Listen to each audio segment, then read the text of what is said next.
이재명 정부 첫 국정감사가 중반전에 접어들었습니다. 오늘은 법제사법위원회 등 상임위 10곳에서 감사를 이어가는데요. 민주당발 사법개혁과 부동산 이슈를 두고 곳곳에서 충돌하고 있습니다. 취재기자 연결합니다. 임성재 기자. 네, 국회입니다. 네, 국정감사 주요 쟁점부터 정리해 주시죠. 네, 오늘 10곳 국정감사 중 가장 치열한 곳은 국회 법사위입니다. 지역 고등법원이 대상인 만큼 사법부 신뢰 문제와 여당발 사법개혁 이슈가 주로 다뤄지고 있습니다. 어제 대법관을 기존 14명에서 26명으로 늘리는 증언안 등 이 사법개혁안을 발표한 민주당은 개혁의 당위성을 피력하고 있습니다. 장경태 의원은 지난해 민주당이 법원 내 인력난 해소를 위해 300명 증언에 나선 걸 언급하며 이번 대법관 증언안에 힘을 실었습니다. 또 법관들은 정치를 해서는 안 된다며 입법 정책적 사안에 대해선 의견 개진에 신중해야 한다고 덧붙였습니다. 국민의힘은 민주당의 구상은 베네수엘라의 차베스 모델과 다름없다며 이 법관들을 상대로 여당발 사법개혁안의 부당성을 강조했습니다. 박준태 의원은 이재명 정부가 끝나면 26명 대법관 중 22명이 이 대통령이 임명한 법관으로 채워진다고 비판했습니다. 특히 법원장들이 고개를 숙인다고 민주당이 멈추지는 않는다며 법원이 정부 여당 입맛에 맞게 무너지지 않기 위해선 사법부가 중심을 잡아야 한다고 호소했습니다. 사법개혁을 두고는 국감장 밖 여야 국감대책회의에서도 설전이 계속되고 있습니다.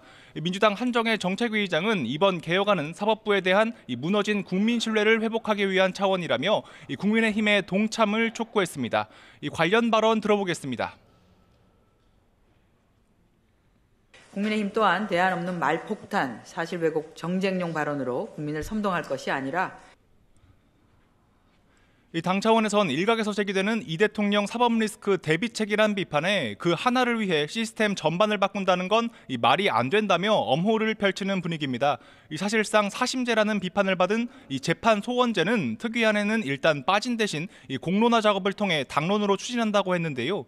당내 속도 조절 엇박자 지적도 나오는데 민주당 관계자들은 앞으로 당론으로 뜻을 모아가겠다는 건 정청래 대표와 김병기 원내대표 같은 생각이라고 선을 그었습니다. 반면 국민의힘 회의에선 여당발 사법개혁안은 사법 쿠데타에 지나지 않는다는 성토가 이어졌습니다. 사실상 사법부를 정권의 하청기관으로 만드는 개혁안이란 주장인데 국민의힘이 이를 막는 최후의 보루가 되겠다고 약속했습니다. 관련 발언도 들어보겠습니다. 사법개혁을 빌미로 사법해체법을 발표했습니다. 사법부 점령법을 강행하는 것입니다. 실제 민주당이 법안 처리에 나서는 과정에선 만만치 않은 국민의힘의 반발이 예상되는데요. 원내 관계자는 YTN과 통화에서 민주당이 실제 법안 처리에 나선다면 필리버스터 카드를 비롯한 총력 저지에 나서는 건 당연하다고 강조했습니다. 네, 정부의 11호 부동산 대책 이후에 보유세 인상 가능성을 두고도 여야 연일 공방 이어가고 있죠.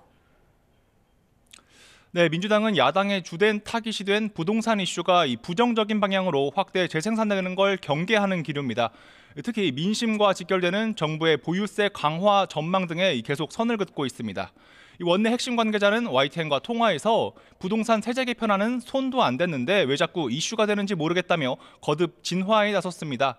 향후 부동산 대책 보완 입법과 공급 대책을 논의할 주택시장 안정화 TF를 내일 출범하고 단장은 한정혜 정책위의장에게 맡기기로 했습니다.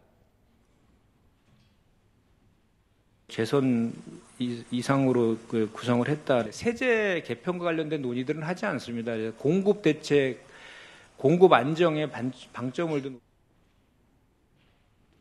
국민의힘은 그러나 부동산 대책 관련 정부 인사의 발언 등을 정조준하며 공세의 고삐를 더 조이고 있습니다. 송원석 원내대표는 아침 회의에서 나중에 집값이 안정되면 그때 사면 된다는 이상경 국토부 1차관의 최근 발언을 직격했습니다. 국민은 정말 열불나는 유체이탈 발언으로 받아들이고 있다며 국민의 대출은 다 틀어막고 이런 말을 하는 건 책임 있는 정부 당국자가 아니라고 비판했습니다. 관련 발언 들어보겠습니다.